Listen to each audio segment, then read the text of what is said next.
क्या आप तसव्वुर कर सकते हैं कि एक बूढ़ा शख्स जो बरसों से अपने मुल्क से दूर जलावतनी की जिंदगी गुजार रहा हो, सिर्फ अपनी आवाज़ और कैश टैप्स के जरिए एक ताकतवर शहंशाह की हुकूमत ख़त्म कर दे? जी हाँ, हम बात कर रहे हैं आयतुल्लाह रूहुल्लाह खुमैनी की, जिन्होंने 1979 में ईरान की तारीख हमेशा के लिए बदल दी। 1902 में ईरान के एक मजहबी ख़ानदान में पैदा हुए। वो बचपन ही से बहुत ज़हीन थे और जल्द ही इस्लामी उलूम में महारत हासिल कर ली। लेकिन वो सिर्फ एक रिवायती आलम नहीं थे, बल्कि उनकी नज़र मुल्क के बिगड़ते हुए सियासी हालात पर भी थी। टकराव की शुरुआत 1960 की दिहाई में ईरान के बादशाह मोहम्मद रज़ा शाह पहलवी ने मुल्क को मगरबी रंग में रंगने की कोशिश की, जिसे व्हाइट रेवोल्यूशन कहा जाता है। खुमैनी साहब ने उसकी भरपूर मुखालफत की। उन्होंने कहा कि ईरान अपनी इस्लामी शनाख्त खो रहा है। नतीजा क्या निकला?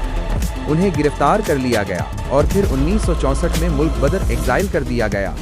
जलावतनी के 15 साल खुमैनी साहब ने 15 साल तुर्की, इराक और फ्रांस में गुजारे, लेकिन वो खामोश नहीं बैठे। वो वहाँ से अपने खुतबात रिकॉर्ड करके ईरान भेजते, जो खुफिया तौर पर पूरे मुल्क में फैल जाते। लोग उन्हें अपना निजात दहिंदा मानने लगे थे। से 1979 का वो तारीखी साल, जनवरी 1979 में अवामी एहतजाज के सामने शाही ईरान घुटने टेकने पर मजबूर हो गए और मुल्क छोड़ दिया। 1 फरवरी 1979 को जब आयतुल्लाह खुमैनी का जहाज़ तेहरान के एयरपोर्ट पर उतरा, तो वहाँ लाखों का मजमा उनके इस्तकबाल के लिए मौजूद था। ये इंसानी तारीख के सबसे बड़े इस्तकबालों में से एक था। इस्लामी जमहूरिया और जंग इंकलाब के बाद ईरान एक इस्लामी जमहूरिया बना। उनके दौरे हुकूमत में ईरान को कई चैलेंजेस का सामना करना पड़ा, जिनमें सबसे बड़ी 8 साला ईरान-इराक जंग थी। खुमैनी साहब ने सख्त हालात में भी ईरानी अवाम को मुत्तहिद रखा। आपको आयतुल्लाह खुमैनी की ज़िंदगी का कौन सा पहलू सबसे ज़्यादा मुतासिरकुन लगा?